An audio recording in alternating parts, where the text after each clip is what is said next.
Kalau ada pemimpin yang tidak sholat, dia pemimpin yang bagaimana itu namanya? Fasik atau kafir? Kalau ada pemimpin yang tidak sholat, maka dia adalah pemimpin yang fasik. Pemimpin yang tidak puasa, yang tidak sholat Jumat, ada nggak tuh? Banyak. Maka dia adalah pemimpin yang fasik. Jangan kepengen deket dengan pemimpin-pemimpin yang seperti ini. Walaupun retorikanya, kemampuan bahasanya itu menakjubkan kita, barangkali begitu. Jangan terpukau dengan itu. Kalau dia saja berani mengkhianati Tuhannya, maka apalagi kita. Jangan pernah kita menerima pemberian dari pemimpin kalau pemimpin itu pemimpin yang fasik atau yang zalim. Begitu. Kenapa? Karena nanti kita jadi lunak hatinya sama orang ini. Kita akan jadi pembela dia, jadi pendukungnya. Kalau dia adalah orang yang fasik, orang yang zalim, kita tidak sadar kita mendukung kezaliman. Dan orang yang mendukung kezaliman, maka dia termasuk daripada orang-orang yang zalim. Naudzubillah.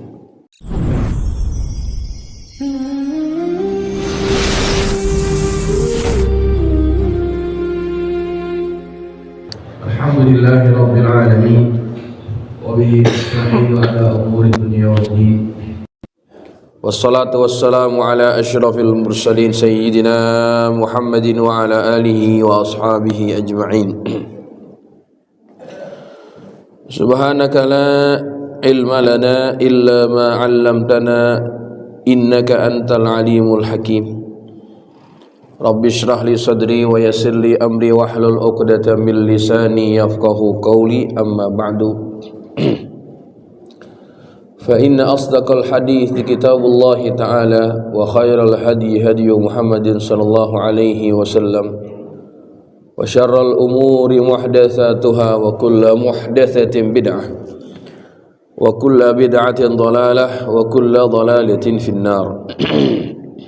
Hadirin hadirat jamaah Majlis Ta'lim Fajar Shadiq Madani Masjid Al-Bakri yang kepada kita, dan mudah-mudahan Allah senantiasa bimbing kita dan Allah jadikan kita hidup kita dalam keadaan baik, mati kita dalam keadaan husnul khatimah.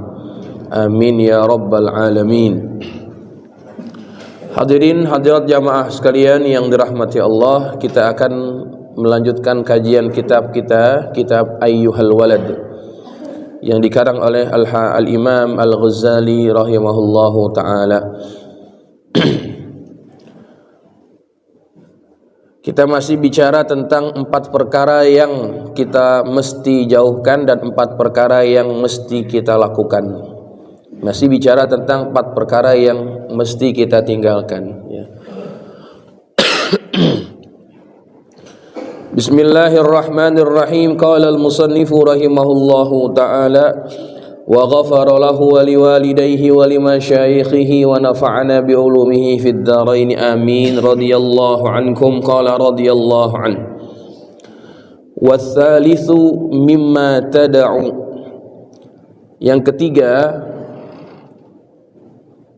dari perkara yang harus ditinggalkan, alla tukhalital umara'a was-salatin, yaitu janganlah kamu bergaul dengan pemimpin, dengan penguasa dan juga sultan-sultan. Wala tarahum, dan janganlah kamu memandang mereka, artinya memperhatikan mereka.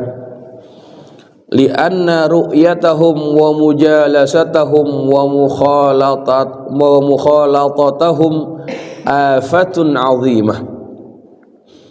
Karena memandang mereka, berkawan dengan mereka, bergaul dengan mereka itu terdapat bahaya yang besar. Walau ibtulita biha, apabila dirimu terpaksa juga melakukan itu, mesti juga bergaul dengan penguasa. Da'anka madhahum wa thana'ahum, maka tinggalkanlah memuji-muji mereka. Lianna Allah Ta'ala yaghdabu idza mudihal fasiqu wadh-dhalim, karena Allah Ta'ala benci apabila orang yang fasik dan orang yang zalim itu dipuji-puji. Wa man da'a lituli baqaihim, barang siapa yang mendoakan lamanya mereka berkuasa, faqad ahabba an yu'sallahu fi ardih, maka sungguh ia suka bahwa perbuatan maksiatnya kepada Allah itu berkekalan di atas muka bumi. Ini jamaah sekalian, ini perkara yang ketiga yang mesti ditinggalkan, yaitu bergaul dengan penguasa atau dengan pemimpin. Jamaah, ini yang bicara adalah Al-Imam Al-Ghazali. Dia bicara pada zamannya, pemimpin pada zaman itu. Dan pemimpin yang diketemukan atau yang dijumpai oleh Al-Imam Ghazali pada zaman itu ternyata pemimpin-pemimpin yang harus dijauhkan. Jadi jamaah sekalian, kenapa kita mesti menjauhi pemimpin? Bukan karena kepemimpinannya semata, tapi apabila pemimpin itu adalah pemimpin yang fasik atau pemimpin yang zalim, maka terhadap pemimpin yang seperti ini karakternya, jangan dekat-dekat, jangan bergaul, dan juga kalaupun kita terpaksa dekat dengan mereka, jangan suka memuji-muji mereka. Ini pesan untuk dikhususkan kepada para pendakwah, para mereka yang suka memberikan nasihat-nasihat agama, dan juga kepada orang awam. Nah jamaah sekalian, ini yang kayaknya agak-agaknya bertolak belakang dengan fakta hari ini, di mana banyak orang yang kepengen dekat dengan apa? Dengan penguasa. Mereka mencari akses agar bisa dekat dengan penguasa. Kenapa? Karena kalau mereka dekat dengan penguasa, maka mereka akan punya banyak kelebihan, banyak keuntungan. Koneksinya kalau terhubung dengan penguasa, maka dia akan dapat banyak faedah. Nah, ini hati-hati. Sekalipun kita ini ahli agama, apalagi ahli agama, jangan terlalu menginginkan dekat dengan penguasa. Karena kalau orang sudah dekat dengan penguasa, dikhawatirkan apa? Dia akan mudah memuji penguasa itu. Dan kalau pujiannya itu hanya untuk mencari muka, itulah pujian yang dibenci Allah Subhanahu wa ta'ala. Apalagi kalau pemimpin yang didekati itu atau yang dipuji itu adalah pemimpin yang zalim, pemimpin yang fasik, maka enggak boleh mendoakan mereka agar kekal dengan kekuasaannya. Enggak boleh. Berarti apa? Berarti kita mendoakan kemaksiatan terus berleluasa di atas muka bumi. Begitu. Nah, ini hati-hati. Jadi pemimpin yang fasik, pemimpin yang zalim itu harus dijauhkan. Apa itu fasik jamaah sekalian? fasik ini adalah istilah kepada orang yang tidak patuh kepada Allah. Orang yang tidak patuh kepada Allah adalah disebut orang fasik. Dalam Quran Allah sebutkan di antara karakter yang disebut fasik, di antaranya siapa? Jin yang enggan sujud kepada Adam. Kana minal jinni fafasaqa an amri rabbih. Jin itu iblis itu adalah dari kalangan jin. Tapi jin yang bagaimana? Yang dia keluar fafasaqa, dia keluar an amri rabbih, tidak patuh kepada Tuhannya. Nah, itulah dari perkataan tersebut terbitlah perkataan yang disebut dengan fasik. Maka ketika seseorang tidak menjalankan perintah Allah, terutama yang wajib, maka dia disebut dengan orang yang fasik. Jadi jamaah sekalian, kalau ada pemimpin yang tidak sholat, dia pemimpin yang bagaimana itu namanya? Fasik atau kafir? Kalau ada pemimpin yang tidak sholat, maka dia adalah pemimpin yang fasik. Pemimpin yang tidak puasa, yang tidak sholat Jumat, ada nggak tuh? Banyak. Maka dia adalah pemimpin yang fasik. Jangan kepengen deket dengan pemimpin-pemimpin yang seperti ini. Walaupun retorikanya, kemampuan bahasanya itu menakjubkan kita, barangkali begitu. Jangan terpukau dengan itu. Kalau dia saja berani mengkhianati Tuhannya, maka apalagi kita. Tuh jamaah sekalian. Jadi ini bahaya nih. Apalagi zaman sekarang ini, hati-hati nih. Kalau kita nikahin anak, jangan pilih saksi nikah orang-orang fasik. Kadang-kadang kita nih lagunya perak juga, Pak. Mentang-mentang kita punya kenalan orang-orang gedean, pejabat, pemerintahan, ya, pemimpin negara gitu. Kemudian kita pilih mereka jadi saksi nikah. Pemimpin saksi nikahnya ini nggak sholat. Ya Allah, hilang tuh keberkahan akad nikahnya. Jadi bangga gitu yang jadi saksinya si fulan, pejabat pemerintah misalkan. Tapi dia nggak sholat, fasik, nggak ada berkahnya untuk pernikahan. Begitu jamaah sekalian. Bahkan orang-orang yang fasik ini kesaksiannya juga dianggap tidak sempurna, begitu. Kesaksian orang-orang yang fasik dianggap tidak sempurna. Makanya ini harus diperhatikan oleh kita. Bukan berarti kita pukul rata semua pemimpin seperti itu, tidak. Ada juga pemimpin yang soleh, pemimpin yang baik, ya, yang takut kepada Allah. Maka yang seperti itu tidak apa. Ini adalah pemimpin yang fasik, yang zalim, ya. Tuh, jamaah sekalian yang dirahmati Allah. Nah, jadi apabila kita terpaksa mendekat ataupun berdekatan dengan pemimpin-pemimpin seperti ini, kalau terpaksa juga, misalkan begitu, misalkan kita ini adalah mufti ataupun kita ini adalah orang yang dimintakan pendapat karena kita duduk dalam majelis ulama misalkan, jangan suka memuji pemimpin-pemimpin yang seperti ini. Gitu. Nasihati wajib, tapi jangan pernah memuji dengan pujian-pujian yang palsu. Nah, jamaah sekalian seperti itu. Baik. Kemudian yang keempat, warabi'u mimma tad'u.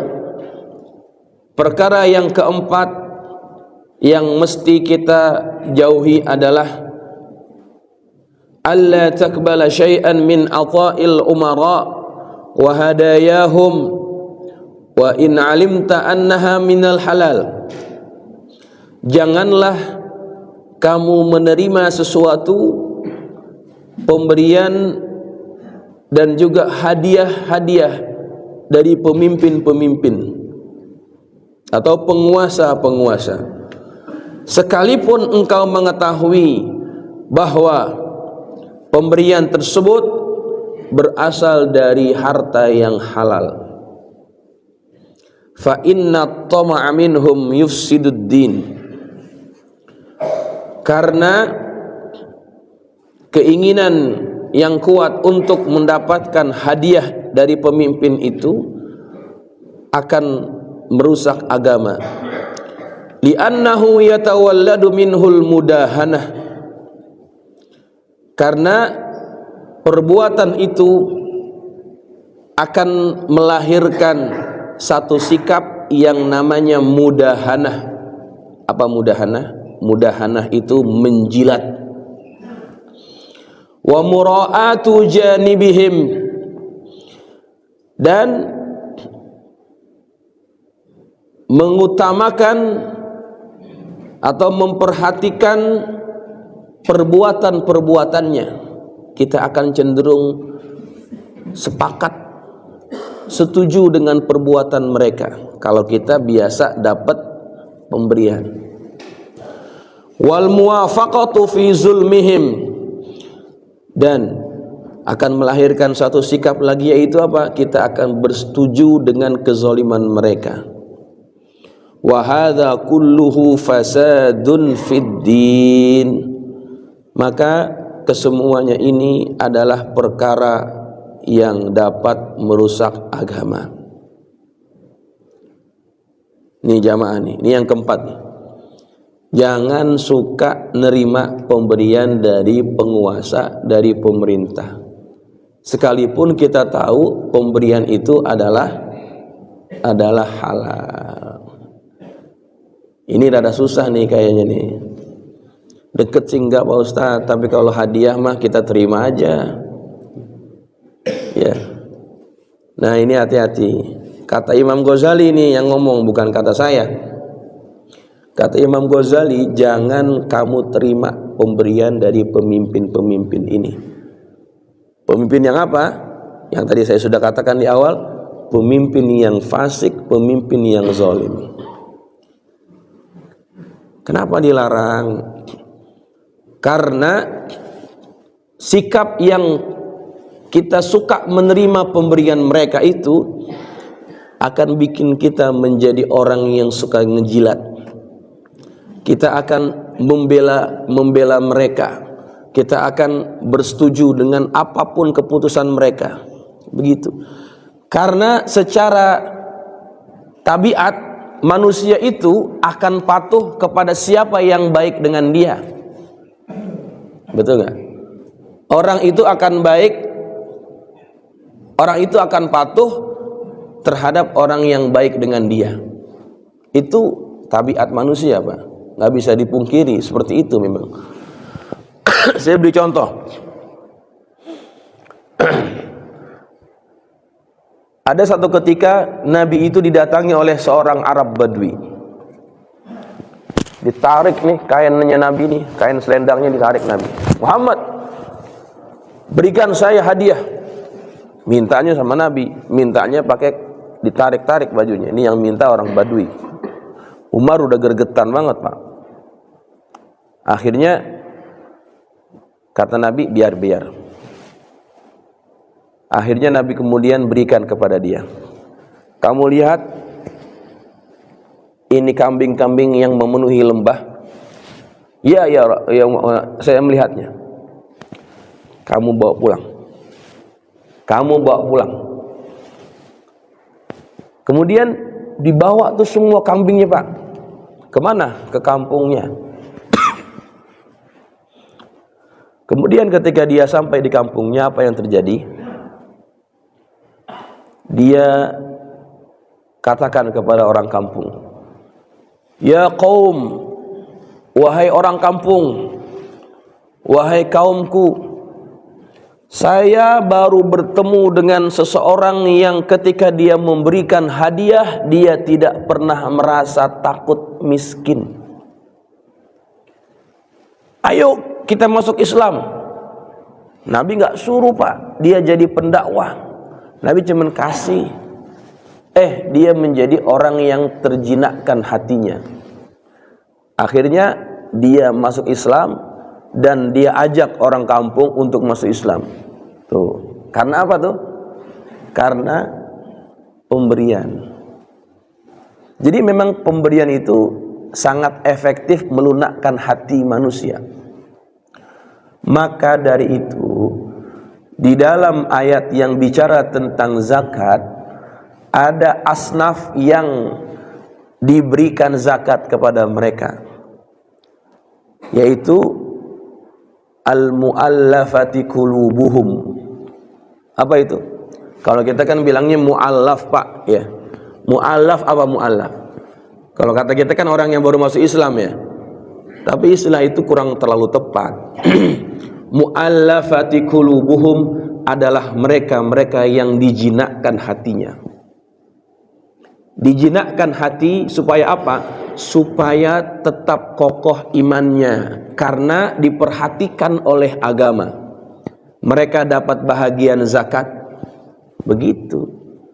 Jadi Allah juga tahu cara untuk menarik hati seseorang adalah dengan apa? Dengan pemberian.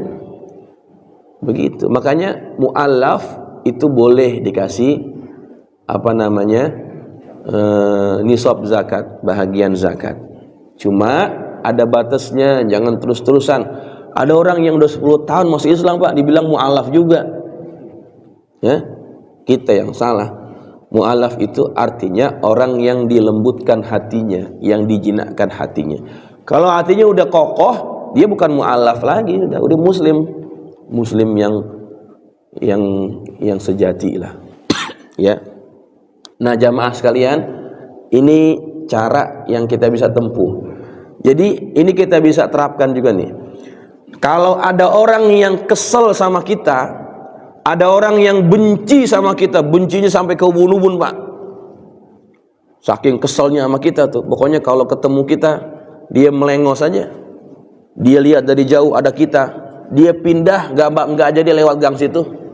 Ada yang begitu Pak, saking keselnya. Kalau diundang tahlil ada dia nggak jadi datang. Ada nggak yang begitu? Nggak bakalan kalau ada dia mah, nggak bakalan. Nah ini yang kayak begini nih gampang baikinnya. Gimana? Kasih pemberian, kasih hadiah, mujarab. Mujarab, begitu caranya.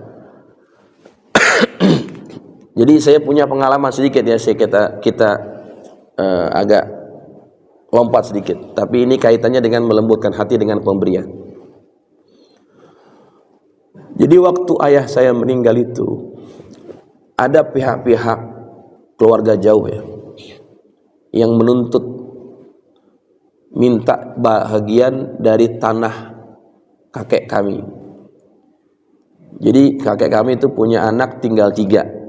Tanahnya lumayan Pak, kalau di Jakarta mah lumayan gitu. 600 atau 700 meter dibagi 3 kan lumayan tuh. Di Jakarta ada keluarga-keluarga jauh datang ketika ayah saya sudah tidak ada, datang ketemuin sama ibu saya, minta jatah. Katanya di sini masih ada jatah engkongnya, masih ada jatah engkongnya. Dibawanya tuh engkongnya, apa namanya, neneknya udah tua-tua, dibawa juga. Dibilangin iya katanya masih ada. Kata ibu saya cuma begini doang. Mana buktinya? Ada nggak di surat-surat nama engkong lo, nenek lo? Ada nggak di sini? Buktinya mana? Nggak ada. Emang itu bukan tanahnya? Ya, cuman ngaku-ngaku. Waktu ayah saya masih ada, dia nggak berani. Ayah saya udah meninggal, dia baru datang. Akhirnya ketika nggak dipenuhi keinginannya, dimusuhin saya tuh, sama keluarga saya dimusuhin, dikatain macam-macam, dikatain ngambil hak orang lah, apalah, beginilah, macam-macam dah pokoknya. Sampai ini ada orang nih di antara yang geng-geng mereka ini nih, kalau ketemu saya itu nggak mau papasan Pak.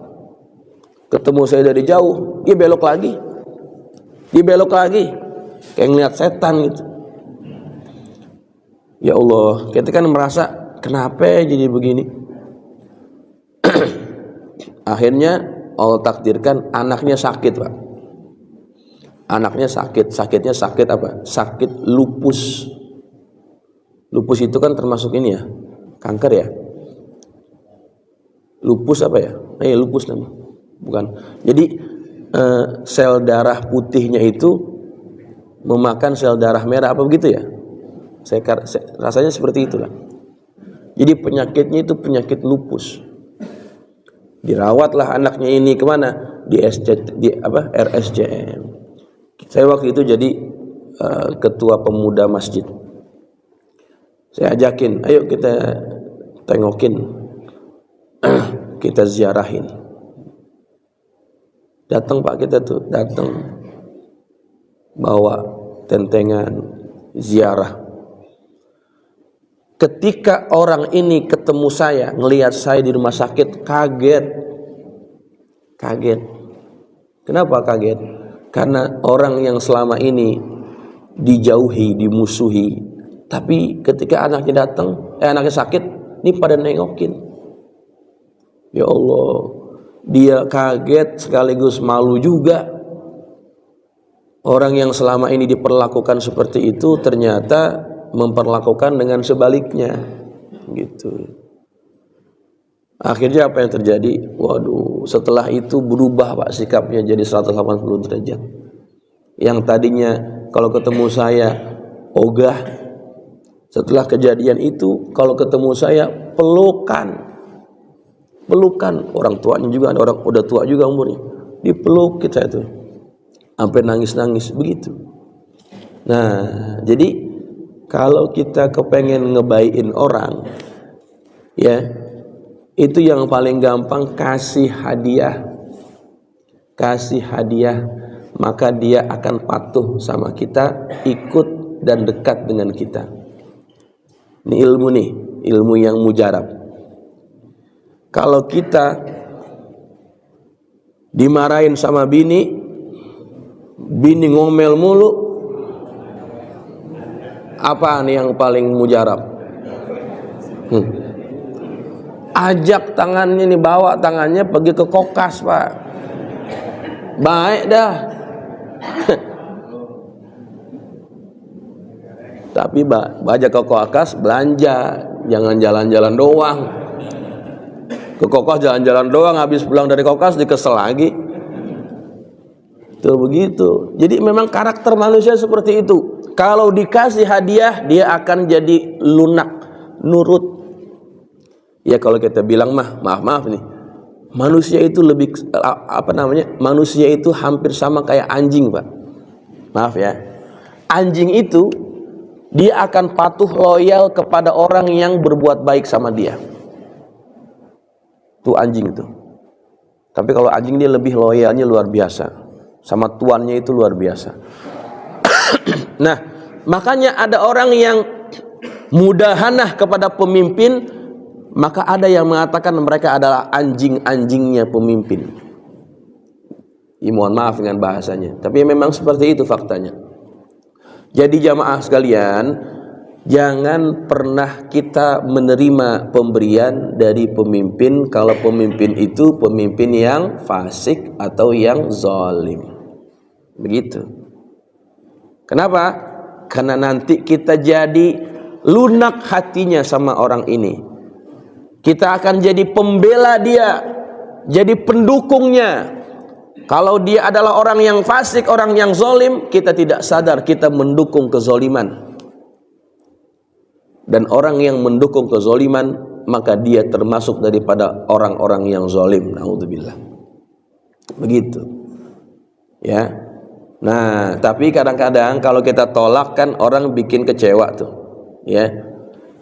Ada ulama-ulama yang kalau dikasih hadiah diterima. untuk menjaga hati, jangan sampai dia sakit hati. Diterima tapi nggak diambil, dibuang atau dibakar atau ditaruh di mana. Bapak-bapak kenal nggak sama Abuya Dimyati Pandeglang? Abuya Dimyati, seorang wali min auliyaillah, wali Allah. Orang-orang Banten itu pasti kenal dengan beliau, Abuya Dimyati. Itu pejabat yang ketemuin dia, yang nemuin dia itu banyak, Pak. Banyak. Minta doa lah, minta restu lah, namanya tokoh, ya kan? Ulama lagi. Kemudian karismatik. Datang tuh banyak pejabat-pejabat. Pada ngasih duit. Ya, kasih duit. Ya diterima aja. Setelah orang ini pergi, disuruh pembantunya taruh duit ini ke kandang ayam. Duitnya ditaruh di kandang ayam, Pak. Kalau yang pernah ziarah ke kediaman beliau itu akan melihat di kandang ayam banyak duit. Duit ditebarin aja begitu. Coba tuh. Kalau kita biar kata di kandang ayam kita pungutin. Iya enggak? Tuh. Jadi menjaga apa? Menjaga hati, menjaga sikap. Kalau kita sering dikasih, kita jadi orang yang jadi nggak enakan. Betul nggak? Kalau kita sering dikasih sama orang, kita nggak akan pernah berani tuh kritik orang itu. Karena kita udah kemakan budi. Iya kan? Nah itu tujuannya. Jangan pernah menerima pemberian dari pemimpin yang pemimpin itu zalim atau fasik. Nanti sikapmu jadi tidak objektif. Kamu tidak akan pernah bisa berkata yang amar ma'ruf nahi mungkar. Susah. Kamu tidak akan pernah bicara yang menolak kemungkaran yang dikerjakan oleh orang ini. Ya. Itu tujuannya. Tapi kalau pemimpinnya adalah pemimpin yang saleh, pemimpin yang bertakwa kepada Allah, nggak apa-apa. Ini pemimpin yang fasik dan zalim. Ya. Kemudian wa aqallu madarratihi, dan sekurang-kurangnya kemudaratannya itu adalah annaka idza qabilta atayahum wantafa'ta min dunyahum, sesungguhnya apabila kamu menerima pemberian dari mereka dan kamu memanfaatkan pemberian itu daripada perkara dunia yang mereka berikan, ahbabtahum. Nih kata Imam Ghazali, kalau kamu terima, kamu akan mencintai mereka. Wa man ahabba ahadan, barang siapa yang mencintai seseorang, yuhibbu tula umrih, maka dia akan suka orang tersebut dipanjangin umurnya. Wa baqa'ahu bid-darurah, dan dia ingin orang ini akan dikekalkan kehidupannya, artinya dilanggengkan kekuasaannya. Wa fi mahabbati baqa'iz zalim wa iradatuz zulmi ala ibadillahi ta'ala, dan di dalam kecintaan terhadap kelanggengan orang yang zalim, maka di situ berarti dia menginginkan kezaliman terhadap hamba-hamba Allah. Wa iradatu kharabil alim, dan dia juga berarti menginginkan kehancuran kharabil alam, wa iradatu kharabil alam, dan berarti dia menginginkan kerusakan alam ini. Fa ayyu syai'in yakunu adarra min hadza lid-dini wal 'aqibah, maka perbuatan apa yang lebih berbahaya kepada agama dan akibat daripada perbuatan itu melainkan daripada perbuatan ini. Ya. Makanya hati-hati itu jamaah sekalian, karena orang kalau dikasih maka dia akan jadi cinta. Ya. Dikasih, dia akan jadi cinta. Bapak-bapak pernah pacaran nggak? Pernah nggak? Apa langsung kawin? Waktu pacaran gimana cara kita untuk ngambil hati pasangan kita? Kita kasih. Ngambil hati calon mertua kita bagaimana caranya? Kita bawain martabak, ya enggak? Walaupun kita ngutang-ngutang dulu, kita kasih, kita bawain. Apa kata mertua kita? Wah, ini calon menantu perhatian juga nih, gitu. Akhirnya apa? Udah kawinin sama dia, gitu. Jadi karakter orang tuh seperti itu. Dikasih, dia akan mencintai. Jadi ingat nih, ini ilmu nih. Kalau kepengen disayang bini, kalau kepengen disayang bini gimana? Kasih, gitu. Disayang dah Pak, kita sama bini kita. Tapi kalau laki jarang ngasih bininya, jangan harap dikasih dicintai sama bininya, begitu. Nah itu hukum yang baku ya. Jadi jamaah sekalian, menerima pemberian itu akan menyebabkan kita mencintainya. Kalau kita mencintainya, kita akan mengharapkan umurnya dipanjangin, kekuasaannya dilanggengin. Berarti kalau orang itu orang zalim, kita doakan umur panjang, kekuasaannya langgeng, berarti kita menginginkan kezaliman berleluasa. Itu tujuannya. Ya. Nah jamaah, ini peringatan kepada kita daripada Imam Al-Ghazali. Kemudian wa iyyaka an tukhda'a bistihwa'is syaitan. Maka berhati-hatilah kamu jangan sampai terpedaya dengan bujukan dan rayuan syaitan. Wa qauli ba'din nasi laka, dan jangan sampai terpedaya dengan ucapan sebahagian manusia kepadamu, bi annal afdala wal aula an ta'khudhad dinara wad dirhama minhum. Apa ucapannya? Kamu ambil yang afdal, yang utama itu kamu ambil dinar mereka, dirham mereka, wa tufarriqahuma bainal fuqara'i wal masakin, dan kemudian kamu bagi-bagikan duit itu di antara fuqara dan masakin. Gak boleh juga kata Imam Ghazali, karena itu bisikan syaitan. Ambil aja, nanti duitnya kasih orang, gitu. Kata Imam Ghazali, ini bujukan setan. Kenapa? Fa innahum yanfiquna fil fisqi wal ma'siyah. Karena perbuatan ini adalah perbuatan orang yang menginfakkan dalam kefasikan dan kemaksiatan. Wa infaquka ala du'afa'in nas khairun min infaqihim. Kata Imam Ghazali, infak darimu, dari harta kita, terhadap orang-orang miskin, orang-orang du'afa, itu lebih baik daripada infaknya orang-orang yang zalim dari kalangan pemimpin.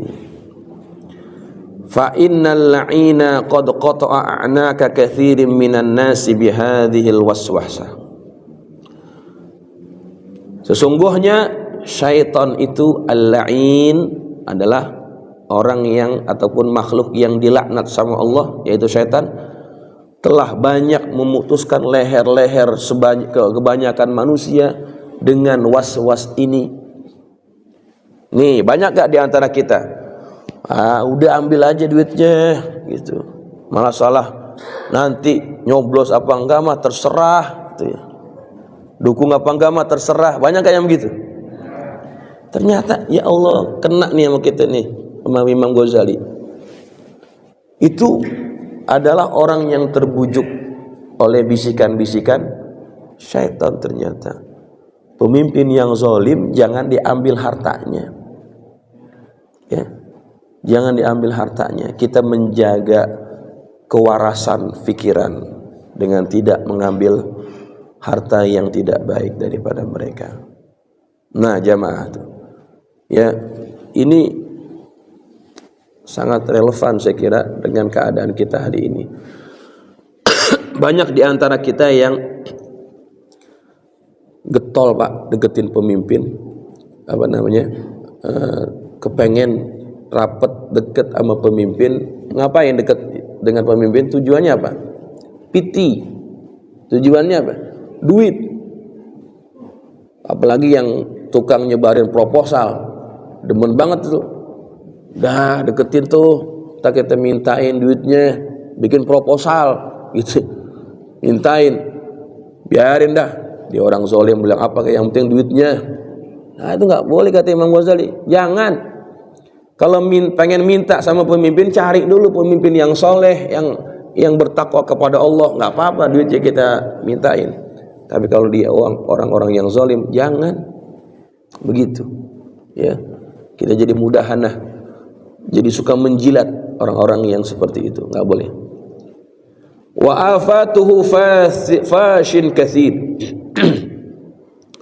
Dan kerusakannya itu, ya, akan tersebar luas.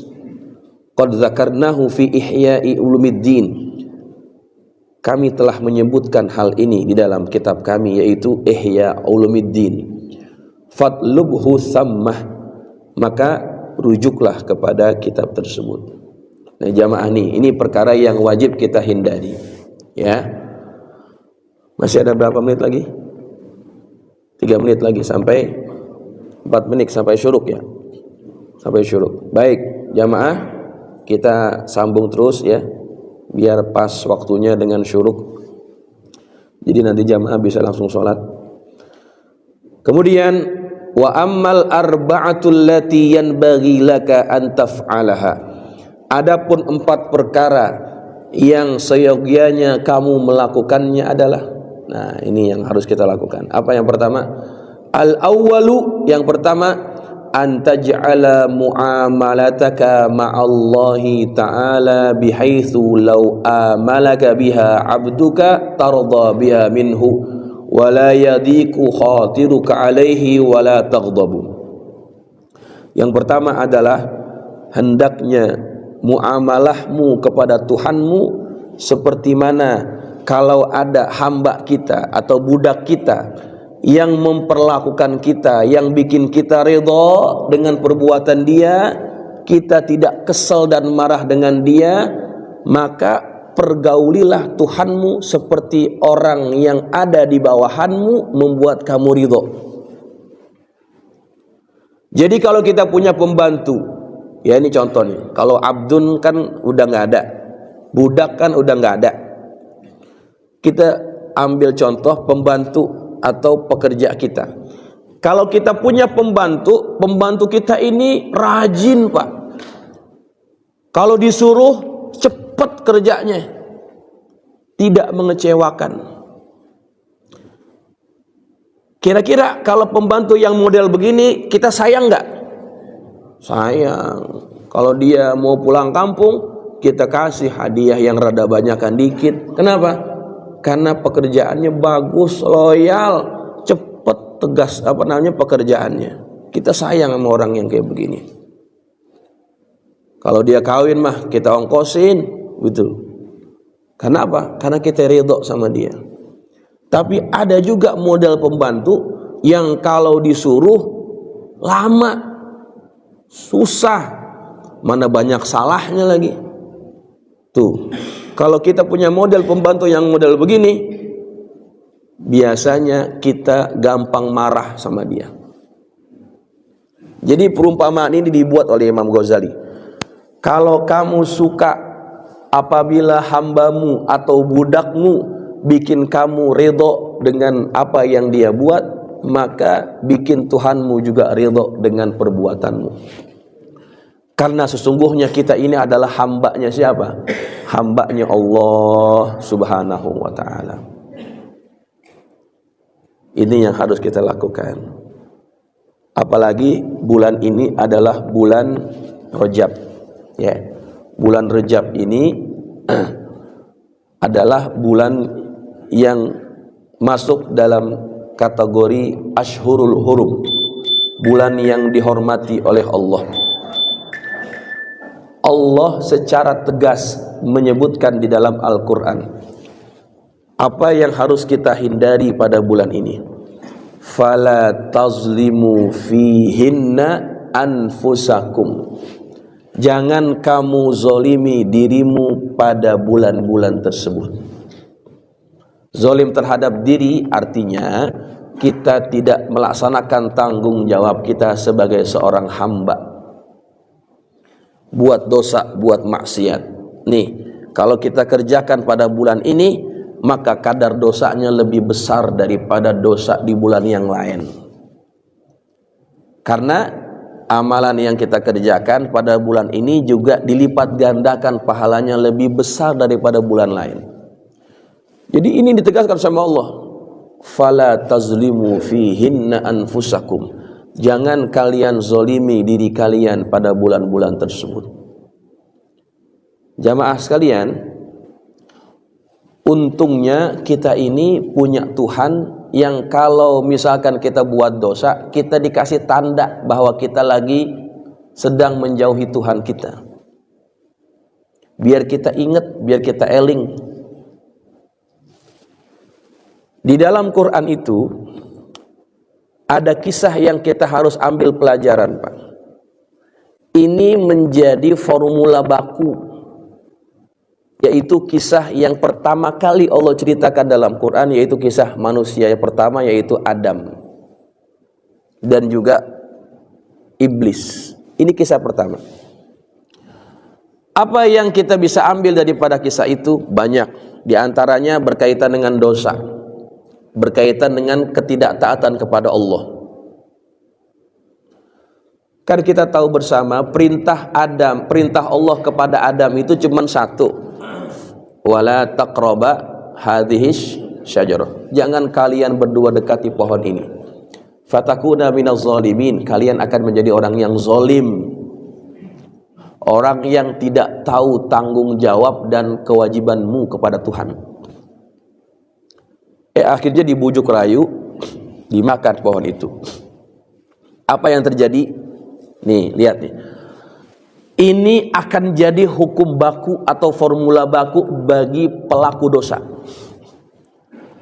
Ketika manusia itu melakukan dosa, Allah akan cabut nikmat darinya. Yang terjadi pada Adam dan Hawa, apa yang terjadi pada mereka? Falamma dzaqash syajarah badat lahuma sau'atuhuma. Ketika keduanya memakan buah itu, badat lahuma sau'atuhuma, maka terbuka aurat keduanya. Auratnya kelihatan. Yang tadinya aurat itu tertutupi. Waktu itu belum ada pakaian, Pak. Karena pakaian itu baru ditemukan pada zaman Nabi Idris. Jadi mereka itu tertutupi auratnya dengan cahaya. Ketika buat pelanggaran itu, Allah hilangkan cahayanya, kelihatan auratnya. Kemudian Allah abadikan dalam Quran, wa tafiqa yakhsifani alaihima min waraqil jannah. Maka keduanya saling merasa malu. Auratnya kelihatan, kemudian diambil daun-daun yang ada di dalam surga, ditutupin auratnya. Nih, ini bukan cuma cerita doang, Pak. Ini ada hukum, ada formula, ada rumus. Ketika orang buat maksiat, Allah akan cabut nikmat. Yang dicabut dari Adam dan Hawa, nikmat apa? Nikmat berupa tertutupinya aurat. Langsung tuh. Nah, kalau kita mungkin beda-beda. Ada yang kita melakukan dosa, kita nggak tobat-tobat sama Allah, Allah cabut nikmat dari kita. Nikmat berupa apa? Macam-macam. Ada yang dicabut nikmat sehatnya. Ada yang dicabut nikmat kebahagiaan rumah tangganya, keharmonisan rumah tangganya dicabut, berantem mulu laki bini. Ada yang dicabut berupa anak yang megelin dia. Bapaknya rajin ngaji, anaknya narkoba. Ada nggak yang begitu? Itu barangkali penyebabnya adalah dosa. Jadi Allah cabut itu nikmat. Duitnya banyak tapi nggak tenang, Allah cabut nikmat ketenangan hidupnya. Jadi jamaah sekalian, ini yang pertama, orang kalau buat maksiat Allah akan cabut nikmat daripadanya. Apalagi Allah akan bikin hidupnya jadi lebih susah. Yang terjadi pada Adam ketika mereka buat pelanggaran, diturunin ke surga, dari surga kepada mana? Ke dunia. Diturunin ke dunia. Apa yang terjadi ketika mereka hidup di dunia? Mereka hidup dalam keadaan lebih susah dari sebelumnya. Waktu di surga mau apa aja tinggal makan. Tapi ketika mereka tinggal di dunia, ketika mereka mau makan, mereka harus cari. Sudah dapat, mereka masak dulu. Susah. Makanya Nabi Adam berdoa, ya Allah, apakah masih ada peluang untuk saya kembali ke dalam surga? Bisa. Jadi cerita itu bukan cerita kosong, tapi harus kita jadikan sebagai pelajaran. Diceritakannya perbuatan pelanggaran oleh datuk kita, nenek moyang kita Nabi Adam, karena kita akan mengikuti jejak langkahnya, akan selantiasa berdosa kepada Allah. Tapi ingat, contohi Nabi Adam, datuk kita, ketika dia buat dosa, dia berusaha kembali kepada Allah. Jangan seperti setan, jangan seperti iblis, sama-sama buat dosa, tapi nggak pernah mau minta ampun kepada Allah. Sama-sama buat pelanggaran, Allah abadikan kisahnya, tapi nggak pernah ada kita dapati dalam ayat Quran bahwa iblis itu bertaubat dari dosanya. Nggak pernah ada. Maka kalau ada orang yang senantiasa bermaksiat kepada Allah dan dia tidak berusaha memperbaiki keadaannya, maka dia sama dengan keadaan siapa? Iblis.